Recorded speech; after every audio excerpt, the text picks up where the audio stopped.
The subject that brings us together today is an abbreviated title, What the World Needs Now Are Digital Storytellers, Addressing the World's Wicked Problems Through Authentic Assessment. And we'll unpack what that means and what brings all of our guests together today.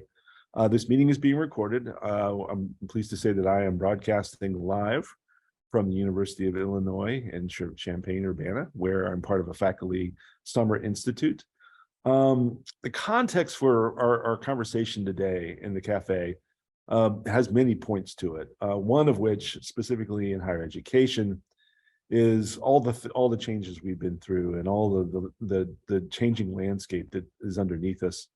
For example, in April of 2022, the Chronicle of Higher Education published its actually most widely accessed story of the year, the title of which was A Stunning Level of Student Disconnection.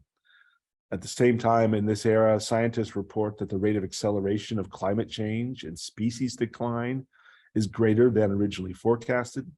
Political divides continue to deepen, especially regarding race, gender, class, and identity. Economic inequality and the erasure of marginalized cultures, languages, and peoples continues. The sudden current mainstream awareness of artificial intelligence technologies is unsettling for many of us in higher education because we don't know where this Gen Tech road will lead. We are particularly in higher education concerned about academic integrity, authenticity, and misinformation. But what brings us together today in the face of all of these wicked problems is actually hope in action. Hope in action for addressing what have become known as the wicked or persistent and seemingly overwhelming problems of our time. My three guests today in the Adobe Digital Literacy Cafe respond to these wicked problems constructively, though critically, through the power of digital storytelling, particularly the democratization of media channels. In fact, if I can think of a single practice in 2023 that is the most likely to overcome the dangers of academic integrity in artificial intelligence and higher education, it would be what is known as authentic assessment, which invites students to tell firsthand stories that integrate data, evidence, and information that directly applies and connects the subject matter of any course with the world around them and the future ahead of them in deeply engaging ways. My name is Todd Taylor, and I am an Adobe pedagogical evangelist and an English professor at the University of North Carolina, Chapel Hill, where I used to direct the first year writing program. My three guests today are the most forward-thinking, innovative folks I can think of to inspire us all to leverage the power of student storytelling to change the world. They'll spend a few minutes talking about their most recent work and their powerful approaches to storytelling, and then we will open things up to a panel discussion and questions from the audience. To keep things organized, as I announced earlier, and safe, please use the Q&A pod to pose your questions to the speakers, and we will do our best to answer as we go forward. I'm going to quickly go around the horn, and if you'll just wave when I introduce you, and then we'll do deeper introductions as we go through each one's story in turn. We'll begin with Professor Frank Sesno from George Washington University. There, he is Director of Strategic Initiatives at the University School of Media and Public Affairs, and an Emmy Award-winning journalist and creator of the Planet Forward movement. Dr. Terry Givens is from McGill University. She is Professor of Political Science and the founder of the Center for Higher Education Leadership and Brighter Professional Development. And she will be talking especially about her recent book, Radical Empathy, Finding a Path to Bridging Digital Divides. And third is Dr. Eddie Webb from Mesa Community College in Arizona, who will talk about his book, A Place of Belonging, A Guide to Sustainable New Media Labs in Education. Eddie is the founding director of the New Media Lab experience at Mesa Community College and the owner-founder of the Red Pony Tribal Film Academies. And so we'll begin with you, Frank.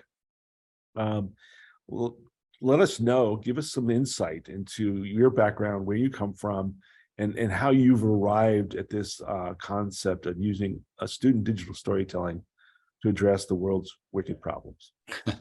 Well, thanks, Todd. It's wonderful to be with you. And I brought my coffee to the cafe. I think that's fully appropriate. And Terry and Eddie, it's wonderful to be with you. I feel honored to be in such a terrific and creative presence. Todd, first to your point, where do I come from? I guess I've been a storyteller all my life. I did that when I was a kid. I did it when I was in high school with with a student newspaper, and in college with the student radio station. And then I went on into a career of journalism, first in radio, a little town in Vermont, and then the Voice of America, a global broadcaster in Washington, D.C., then to the AP, Associated Press, and finally to CNN when CNN was a revolutionary new thing. And it was a remarkable ride. At CNN, I was a White House correspondent, an anchor, talk show host. I did documentaries, and ultimately I was the Washington bureau chief. So it was a really incredible thing. I moved to academia some years ago because I wanted another career, and I'm a big believer in reaching and teaching. And we do that in journalism, and we do that in education, and mostly we do that through storytelling. My commitment to stories, and I'll talk about what I created, the Planet Forward Project, really derives from the fact that I fundamentally believe that through stories, we inform, we engage, we organize, we mobilize, and Terry, we empathize, right? We share the lived experience or the historic experience of what has gone past and by, or where we are now. I taught a documentary class years ago, and I say the word I want students to put their brains around is journey, right? And through these stories, we take a journey to see and learn something new about people and places, about experiences, about people who are not heard. I realize maybe now more than I have in the past that perhaps my journey is because of my sister. I have a sister with Down syndrome, and throughout my life, I was exposed to people with disabilities and who didn't have a voice, and whose stories needed to be told in front of school boards, in front of the public, in front of funders, because otherwise they were left behind, forgotten, and wasted, because we have so much incredible talent, even with the most people who face the biggest and the most significant hurdles. So wicked problems, climate change. I started Planet Forward 15 years ago at George Washington University. Why? Because, well, I'd been in media, I'd been at CNN, and I thought, you know what if we actually establish something like this where there's an attention span, where we're teaching people, where we can stick with it, where we have students and faculty and research and learning. That is the future. And what if we can use the digital tools that we've got to engage these remarkable young people in the storytelling about what they're seeing and learning, where they're interning and doing? And so I created this thing, and I'm very, very proud of it. And can I share my screen now for a few minutes and take people on a quick little tour? So Planet Forward looks like this. We have a remarkable array of activities that we do. We have, as you see here, a summit that we convene every year. Adobe's been part of that. We have Planet Forward correspondents, 15 student Planet Forward correspondents around the country at different campuses. Our campuses have different status, and perhaps some people here are interested. I'd be delighted to talk to anybody who is down the line, in becoming a consortium or a pillar school. They attend our summits. Their students have opportunities that we make available. We've created an Indigenous correspondent program now to expand the reach of this. Every year, and this is wonderful and a lot of fun, we have a StoryFest competition. And the StoryFest competition is simply tremendous because students from across the country submit their stories, and we pick winners. We have independent judges. Best use of character, best use of science and data, most creative storytelling, the idea around this wicked problem of climate change that can scale. And our winners this year came from, as I say, different schools and country and disciplines around the country. The best scalable solution came from a team from University of Colorado Boulder. The best science narrative came from a student at the University of Florida, Solutions on the Half Shell. It's so much fun to see what students will come up with and what they're exposed to and what they can bring. Perennial grains, future of sustainable agriculture. Nebraska Sandhills hinted changing tides in agriculture. This is about growing topsoil. So this young woman got into the science of topsoil, how topsoil is created. And she took a camera out and through Adobe Premiere, told a wonderful story about this. We have different technologies that the students bring. So How much video, time do you spend with trash? video is obviously one of them. This is a student who did a story on trash and urban rivers, the Santa Cruz in Tucson. Our students win a StoryFest prize, and then they travel with us. We've taken them to the Galapagos, to Alaska, for what we call storytelling expeditions. This young woman, Deepti Bansal Gage, was a law student. She's not a journalism student. She's not a filmmaker. And part of our message here is that today, because of the digital tools at our disposal, everyone can be a storyteller. You don't have to be Steven Spielberg, right? You can be a storyteller in a lot of different ways. And she produced this incredible Adobe Express, which took advantage of the remark. She's not a photographer, but she took these pictures. She's not an author, but she wrote this text. She's not a film producer, but she shot video, and she captured incredible imagery and stories around her trip and learning to the Galapagos, to include incorporating maps and graphics and data here. And probably one of the best, and pull quotes, which I love from interviews that she did. And maybe my favorite picture I've ever seen, which is this. This is just a remarkable picture that she took. We asked students to tell personal stories. Yuting Wu was one of my students, told a story. She read the ICCP report on the state of the planet, and then she wrote about where she came from, Shanghai, and she told her family story, citing history, and again through the remarkable capacity of Adobe Express to tell a visual story about her community, which is facing rising sea level challenges. And by 2050, and think about this, when this young woman basically comes back for her 25th college reunion, Shanghai may have a population of 50 million people. All right. So how and where does that go?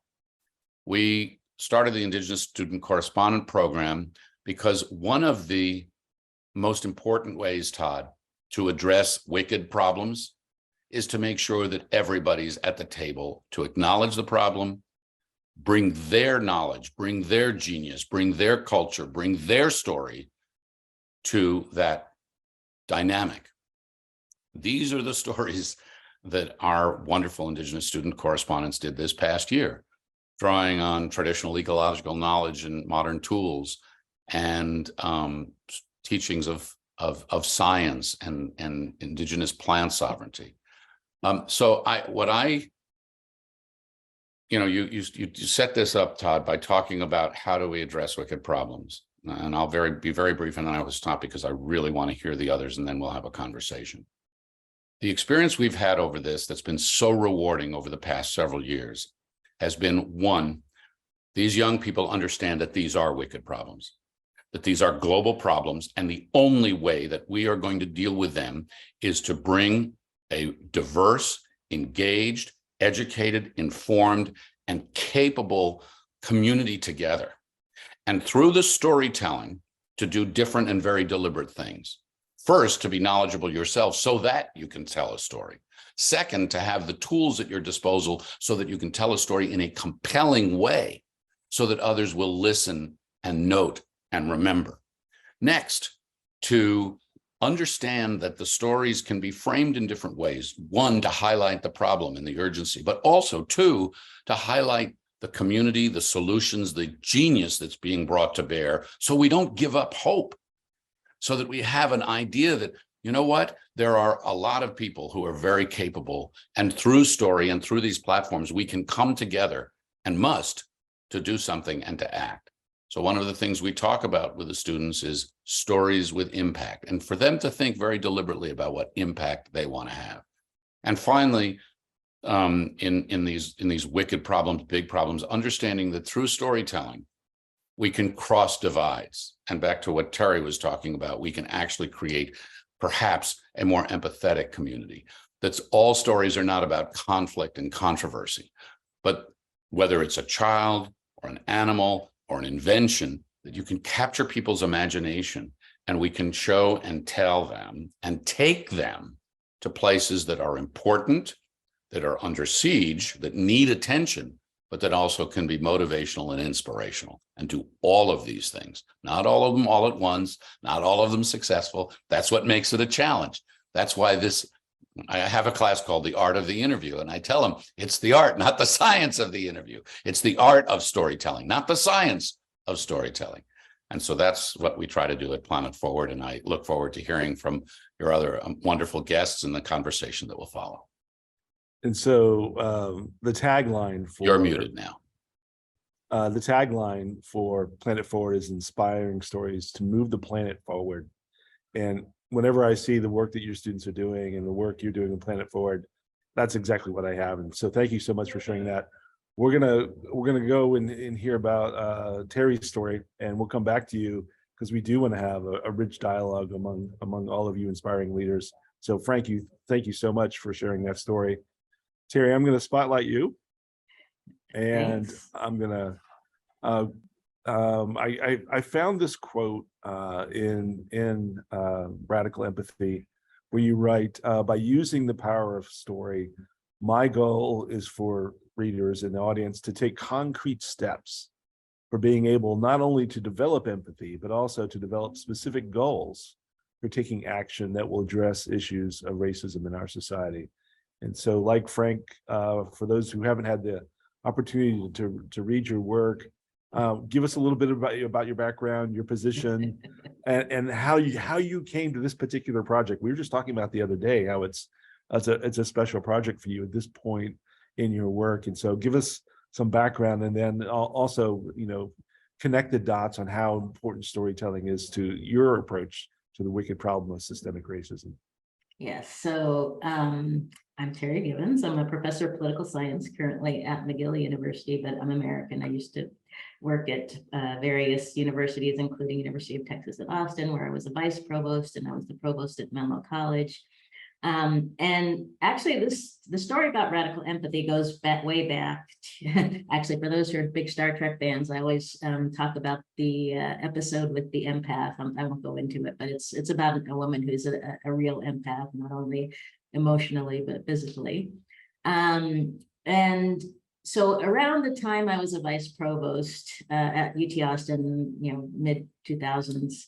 2006, 2007, I was looking around and seeing all the issues we were having in the US, especially around race and immigration and systemic discrimination, et cetera. And I was like, well, where's the leadership? Who are the people who are stepping up and doing something about this? And I had that man in the mirror moment, to quote some of my favorite singers. And it was just like, well, it's you, it's your time to step up and really do something about these issues. And so that's when I became engaged in various activities, including my organization, Take Back the Trail, that focused on fitness for women in Austin, but also in the classroom. I began to focus more on this whole idea of storytelling. But in any case, I did go on to write this book because I realized that we needed to have more than just empathy. We needed to take action. So when I talk about radical empathy, the radical component is taking action. So every single chapter of this book at the end has actual activities, things you can do to take action. And for those who are interested, there's actually, if you go to the book website or my publisher's website, you can download the reading guide that takes out the actual actions you can take and so on. Because I know the first thing people ask me, well, how do I take action? But I want to talk a little bit about another component of the origin of the story was doing a deep dive into my own family and trying to understand, how did I end up here? I'm a first generation college goer. And I really believe that through understanding my own family story, it helped me to really turn around and try to address some of the bias I saw in myself, in my family, and beyond. Because the problem is, everybody else is responsible, right? it's not my responsibility to deal with, you know, all the wicked problems we face. But the reality is, if you know your own story, if you can understand how your story helps you fit into the broader picture, right? Because we think about systemic racism, well, it's out there somewhere. You know, I wish it could change. No, systemic racism is in our faces every single day. When you walk out the door, before you even walk out the door, look at where you live. You know, how is systemic racism impacted? Where I was living in California, you know, I would walk around my neighborhood and everybody would have their Black Lives Matter signs out there. It's a fairly progressive neighborhood, but you know, there weren't many people who looked like me. You know, I tell the story of running into one of my neighbors who happened to be Black, and she was walking a dog, and I was like so excited because, you know, we were, you know, two of the few Black families in the area. And why is that? You know, we need to understand that history. How did you end up in this neighborhood, but so many others can't live there?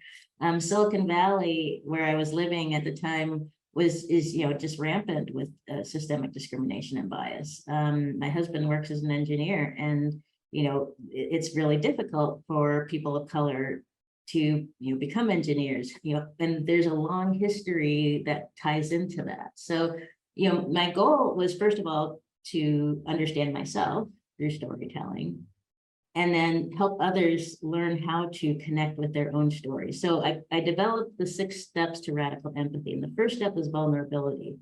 Because if you're not vulnerable, it's really hard to look inside and understand yourself. And, you know, people always say, well, you know, especially if you're a woman or a person of color, it's hard to be vulnerable, you know, because you feel like people are going to weaponize that against you. But the reality is, it's more about being vulnerable with yourself.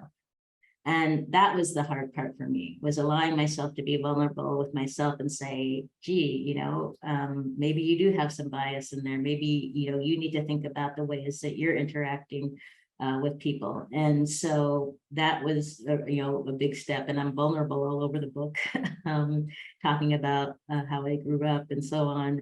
And then the next step is, you know, basically being open to, or being grounded in who you are. And I say that because, you know, we really need to understand where we're coming from, who we are, in order to take those next steps. And the next one is to be open to the experiences of others, and then practicing empathy. And I really believe that we don't automatically know how to have empathy. We have to practice it. We have to, you know, take these steps on a daily basis. And believe me, there are times when I'm very challenged to have empathy, but I really try hard to do that. And then I also want to mention, though, that empathy is not absolution. Empathy is something that we can have. It doesn't mean we agree with somebody, or that we have to even, you know, some things are toxic. You don't always want to be in a toxic situation. So we have to be careful about that as well. And then, you know, taking action, as I said, that's the radical component of radical empathy. And then finally, creating change and building trust.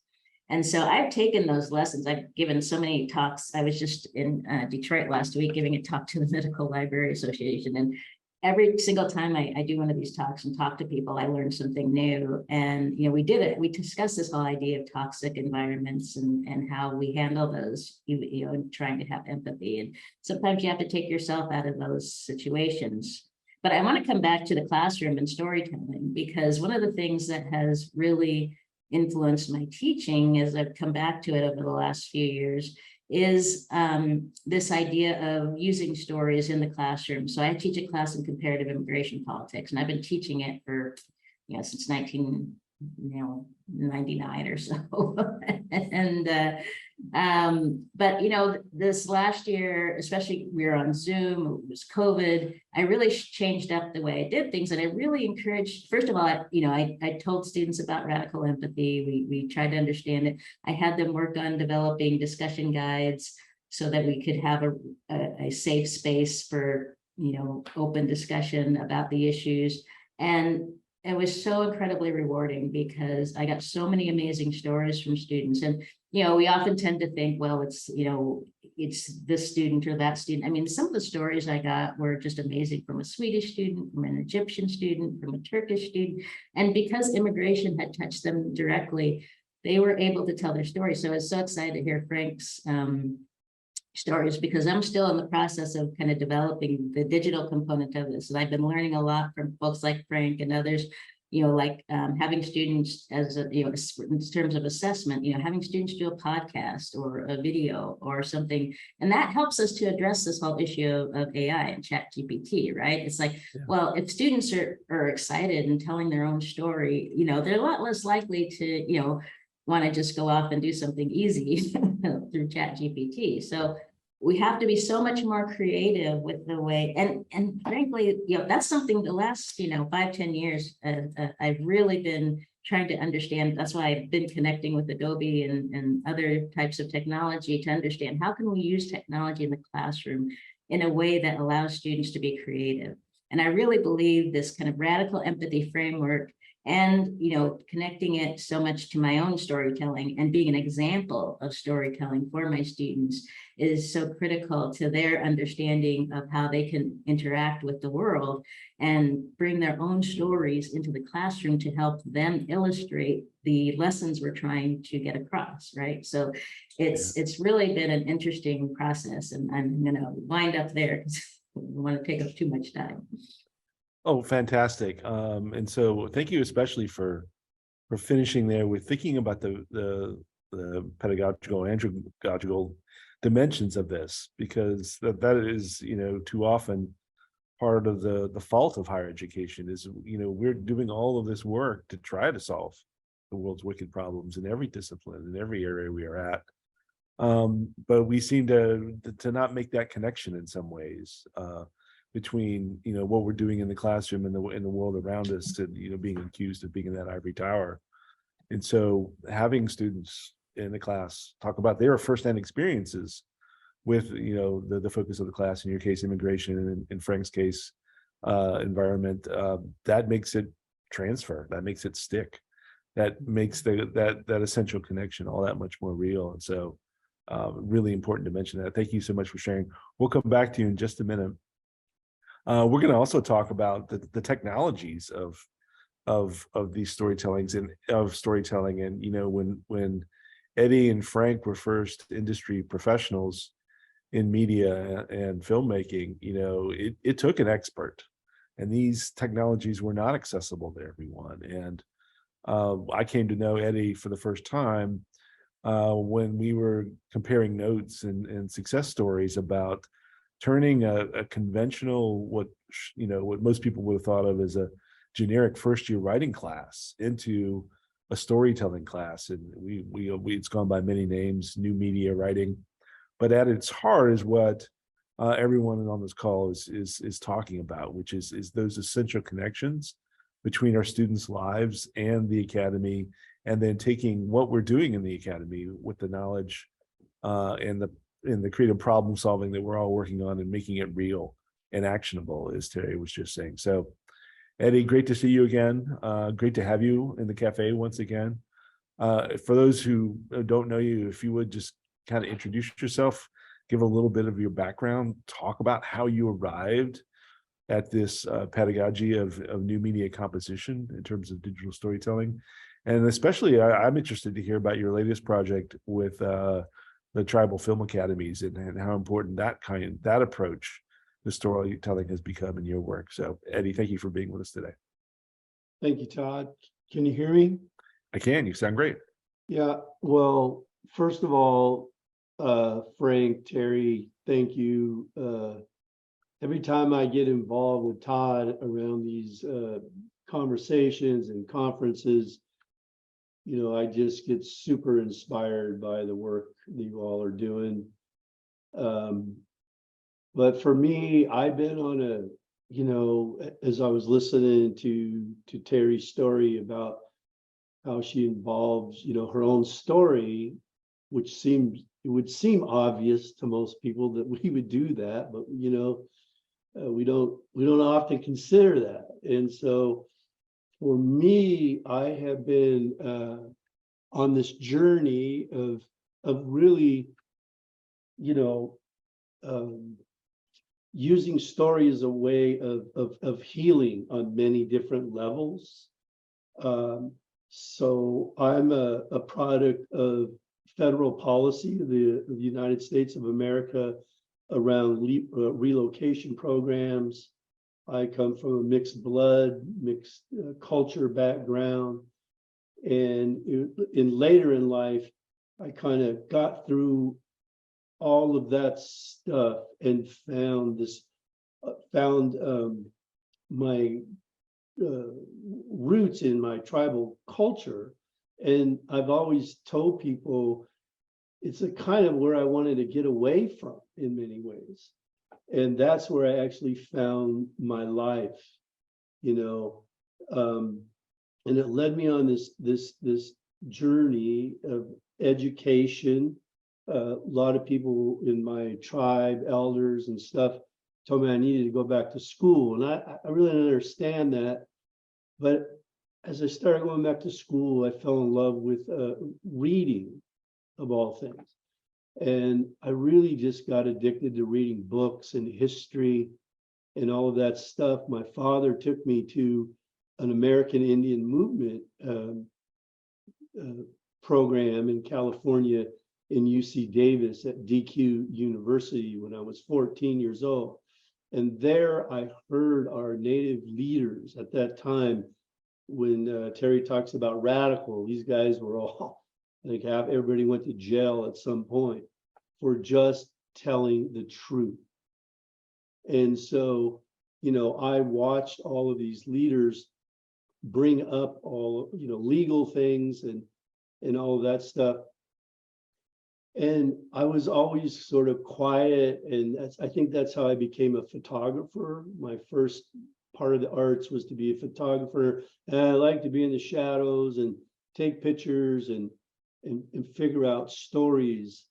And that just led to, you know, like getting a little more confidence about myself. And about the first class I ever took in college, I literally got up and walked out because I just couldn't fit in, you know. It was really stressful for me. And I went back the next semester in Tulsa, and I just fell in love with learning. And that it was like a stepping stone. And where I'm at today is all about inherent tribal revitalization. And I say that because as a young guy, I watched our leaders, you know, do what they were doing. And I watched, you know, honorable work, but I also watched the burden that people carry to being a radical and being angry and always pushing back against the man and the system. And I realized as I got older, it's easy to diagnose acts of colonialism, Eurocentric models of governments, of capitalism that marginalize, you know, 96% of us, to understand the things that are going on now politically, you know, Ronnie DeSantos, like Make America, you know, that's easy. We can all figure that out real quick, right? But what I wanted to do was to go back and say, who are we without being this person that has to push back constantly? Let's go back 600 years. Who are we then? And so that's what I started doing. And I started the Red Pony Film Academies because I was filming in Jay, Oklahoma, I don't know how many years ago, 10 years or so ago. And we were doing language work. And I said, I had elders in front of us, and camera, lights, all that stuff. And I said, we need to preserve our language. And an elder raised her hand and she said, no, we don't need to preserve our language. We need to revitalize our language. When you preserve something, you put it in a can on a shelf in a museum. And we need to revitalize our culture. And I'll tell you, man, that hit me right in the chest. Hawa, aniho wia, aya ski, galia hiliga. Right? I mean, it just popped me right here. And that's when I went back and got a dissertation. I mean, it's kind of a crazy thing to do late in life, but that's what I did. And I studied for 4 years revitalization. And that's where Adobe came in, because, you know, with tools that people can get their hands on now, from cell phones to big cameras to whatever, we can tell our own stories now. I don't need permission from anybody to tell a story. My good friend Branscombe Richmond had that show Renegade back in the day. You know, he's doing all of these cultural movies right now, Finding Juana. He's on set right now doing the Kangaroo Kids. And he's doing all these beautiful native stories about how to connect, how we used to connect with nature. And so that, you know, that's what I've been doing. And at Mesa, in that work, we started the New Media Lab experience. And when we started that 10 years ago, it was, you know, a lot of the technology. I think I still have, I think I found a Premiere in the CD box. It was like CS1 or 2 or 3 or whatever, you know. And yeah, of course, it empowers students immediately. I'd like to know where Frank gets all the funding, man, because his work is just, it's unbelievable what he's doing, you know. And that for us, that's sort of the things. How do we keep what we call is truth tellers? And when you're an indigenous person, you don't have to go out of your way to try to stir the pot. You know, you just, all you got to do is just tell the truth, man. I happen to have this quote pulled up from your book, A Place of Belonging. I really love, you know, and when you talk about, you know, one of the first projects you do in the New Media Lab to reinforce tribal identity is to ask question, you know, who am I? What are my songs? And like Terry, you find that as many, you know, many of your Native students begin to discover their histories and their identities because they feel empowered to do so, because in many ways those stories have been suppressed. And so here's the link. There you go. You want me to share? Yeah, if you could.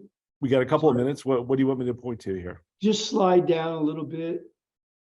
For most people, I would say in my age group, that were really kind of looking around in the 70s and going, okay, what's going on here? Leslie Marmon Silko wrote this book, Ceremony. I will tell you something about stories, he said. They aren't just entertainment. Don't be fooled. They're all we have to fight off illness and death. And I think for most people my age, that line from Ceremony really, you know, made people come alive and understand how powerful. So that led me to write this book, Generations Are People Say. If you want to scroll down.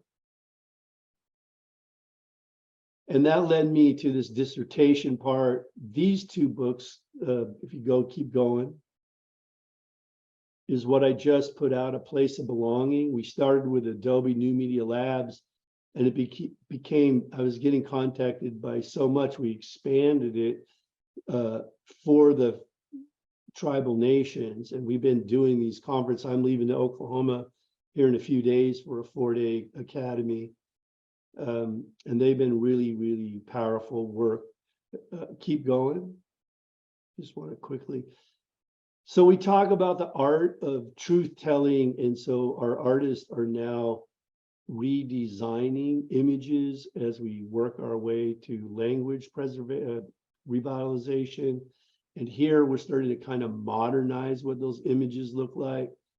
And if you keep going, so we're, you know, using illustration, and just keep scrolling a little bit. So in education, most of my life, I was told I had a learning disability. And so I just accepted that. Well, wow, I have a learning disability. Okay. But as I got older, what I learned is I didn't have a learning disability. They had a teaching disability. Mm-hmm. And once I was able, again, because of this work, I was able to recontextualize the way I learn. I no longer have a learning disability. In fact, it's a gift. It's a blessing. And I started getting more involved with native thought and how we learn. And you can slide down. And this opened up my whole world. There's tons of videos on here that we've done on YouTube. The listeners can watch those later. But if you slide down, so we put a team of people together. And this is Branscombe. He shows up. He's done tons of work in this field, in storytelling. He shows up and helps us with our academy. Max Gale, who was on, what's that show? Barney Miller. Max has been a phenomenal supporter of Native causes throughout his whole life. He shows up and works with our students, talks about the importance of language. Julia, who was in Rambo and all that stuff, she comes on set and helps during our workshops. And slide down one more. And Kiowa, who's currently blowing up Netflix and Hulu with all his shows, Dark Winds and all of that. And if you maybe just show a little bit of this one, our students just put this piece out called John Hare. If you want to click on that video, it's a couple minutes. I'm going to play just about 30 seconds just to give a taste of it. We'll put this link in the chat pod because we want to be sure to have some conversation. Scroll over a little bit. Keep going, keep going, keep going, keep going. Right, keep going. Keep going. There you go, right there. Just click right, go back. Click right Dad there. and my brothers, utan din tai stis walk, no in the gun tell. So they go at the walk. They ran, I don't know how many head of cattle they run on that place. So that's good. Beautiful. Yeah. What we're doing is we're getting the stories of our elders, and so they're speaking in our language and then in English, instead of just print media, right? And we're developing all of that now, Ernestine Berry and a lot of folks. So it's just an endless flow of just really amazing work. But what I'm doing is I don't want our young people to be angry, because that's easy. I want them to be empowered. And I want them to have peace of mind. And I want them to love this country and love themselves in it. Because if you read Braiding Sweetgrass, it's almost like the Eurocentric folks. They're not sure if they're going to even stay here yet, the way they treat the environment. And our people are going to be here a long time. And so that's the work we do. Yeah, I don't know. Beautiful. Thank you so much for sharing that. Again, inspiring. Very often these conversations focus on the technology, and what we're all finding that almost doesn't need to be discussed anymore is that whereas 10 years ago, it was difficult for folks to share their stories. Now the technology is stuff that is such that it's not getting in the way. It's enabling everyone to tell a story and to share their story in powerful ways through digital channels. And so we're going to do a quick round robin. This is just a quick question. We don't want to dive too deep into this. I'm trying to spotlight everyone. Let's see. Here we go. We'll begin back with Frank. What do we need to do better? What do we need to do to take this to the next level and to move forward? Wow. I think we need to understand the innate interest and creativity that our students actually bring to the classroom. Right. They teach us. Yes. And I discovered this just this past year in a brilliant way. I think I wasn't brilliant. They were brilliant. Yeah. Because I said, all right, for your final projects, you pick the medium. Do a podcast, do an Adobe Express, do a video, do text, do photographs, do whatever. They blew me away. And I had students that said, I want to do Adobe Express. And they'd never done it before. And they went and they figured it out. It didn't need to be the technical expert to engage them with this. And that's a very big change in the way I teach, It is acknowledging not only that they don't need the expertise because some of them have it and they have the interest, but also acknowledging that there's so many open source places out there, including Adobe, where they can go and teach themselves, and they do that. And so I had a line, and I mean this about 60% seriously, that I used with them. And I said, I would rather see you fail creatively than succeed conventionally. Go push your storytelling envelope. And just last point, and I held this up, and I said, when I started in the business, this is to Eddie's point, when I went out to do a story, 5 people went with me. A sound person, a camera person, a lighting person, a producer, and me. 5 people. Yeah. Like you can go out and with Rush or Express or whatever, you're all those people and then some. Yeah. So I think that's one thing to realize. Yeah, I really like what you just said. I mean, it connects with both Terry and with what Eddie was just saying about different ways of learning, to lay out options and let students gravitate towards what makes sense to them is the ideal form of empathy in a teaching situation, to not think there's only one way to do all of this. And so, Terry, what do you think? What do you see? What do you think we need to do to?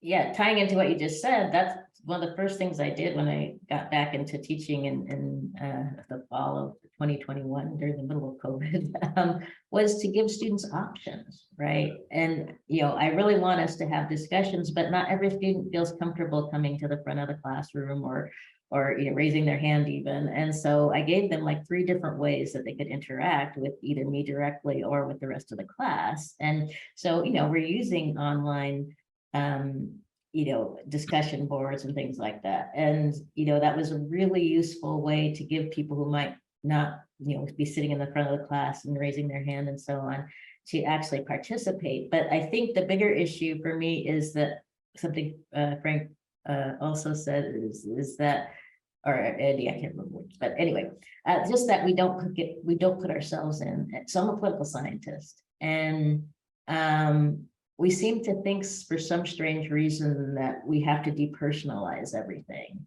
And yet I know, and I wrote this other book called The Roots of Racism, which really tries to take political science to task for not understanding the way we come to represent. We are part of the story. We can't separate ourselves from what we're studying, what we're doing research on.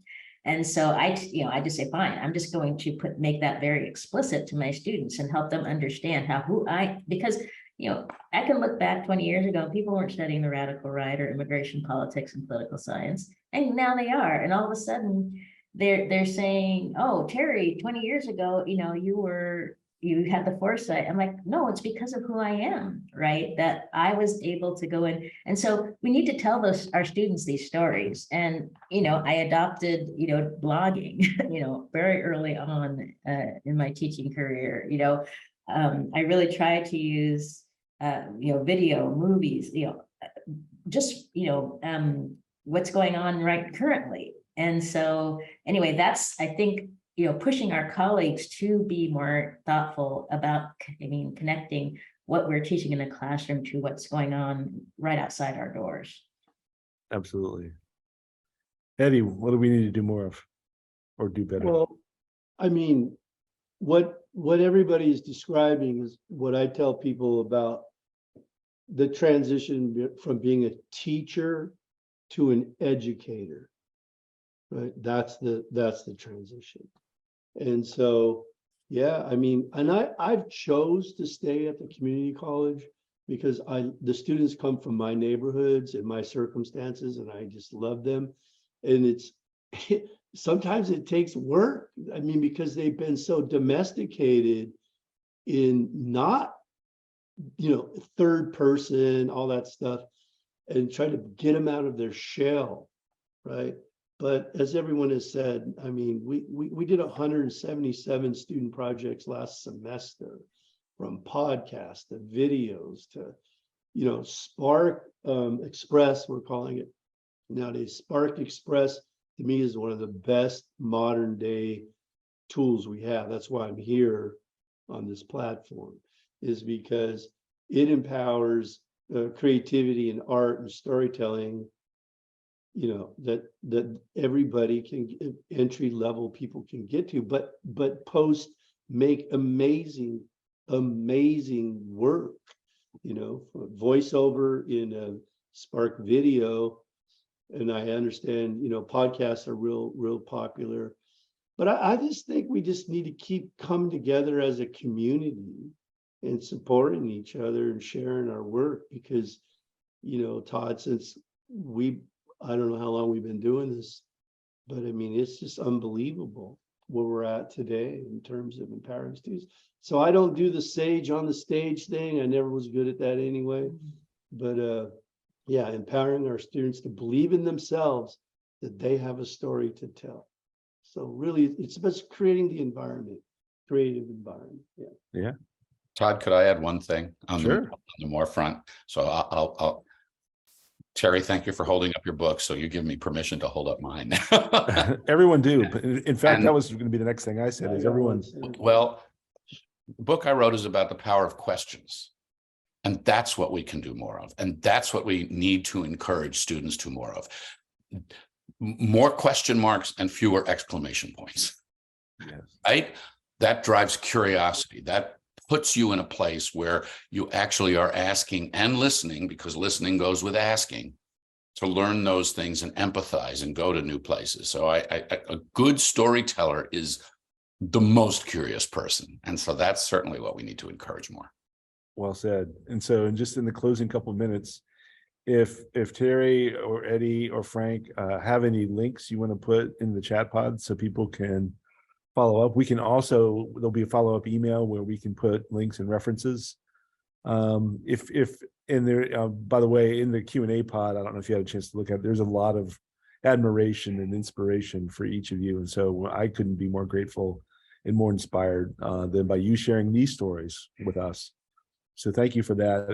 And just so you know, there's a real appreciation for the work you and your students are doing. Just as a closing thought, if there's one thing or something to follow up with, there's someone in the Q&A that asked Frank, you know, how do I find out more about the Planet Forward movement? Just briefly mention that, and we'll try to put some links in the email and in the chat pod. I put a link for the simplest place I know for everyone to begin with digital storytelling as a liberatory pedagogy in the chat pod. So take a look. It's designed as a lesson plan to begin in Adobe Express. Real quick in the closing minute, Frank, if someone wanted to follow up, where would you like to point them? If you go to planetforward.org, and you can go to the bottom, and there's a whole section, and one will be to join the consortium or learn more about the consortium. That's the campus consortium. And then you can put your name and your institution and send us a note, and we'll get back. Or you can write to me if you want. And that's just Sesno at GWU, George Washington University.edu. We'd love to have, and Eddie, I want your students. I mean, I want to publish them. So want to hear more about that. Yeah. So Frank put a link in the chat pod. Terry, you just put your website in there. That's the place to follow up and learn more and to connect, as Eddie asked us to. All right, Eddie, where should folks go? Some people are asking for that Express page, but you're not quite ready to share that. Is there something you can share today? Not today. We're getting ready to in a few weeks. We're going to launch a big thing, and I'm just working with our tribal council. So I want to wait till we, have consensus to do so. Awesome. But for me, all you have to do is go to YouTube, type in Eddie Webb. I got hundreds of shows, podcasts. I just finished the presidential podcast series where I interviewed 10 presidents. Just YouTube me, and there's all kinds of stuff on it. Awesome. And so again, thanks everyone for being with us today. This was the highlight of my year. This was my dream cafe with these inspiring leaders. So thank you, especially to them.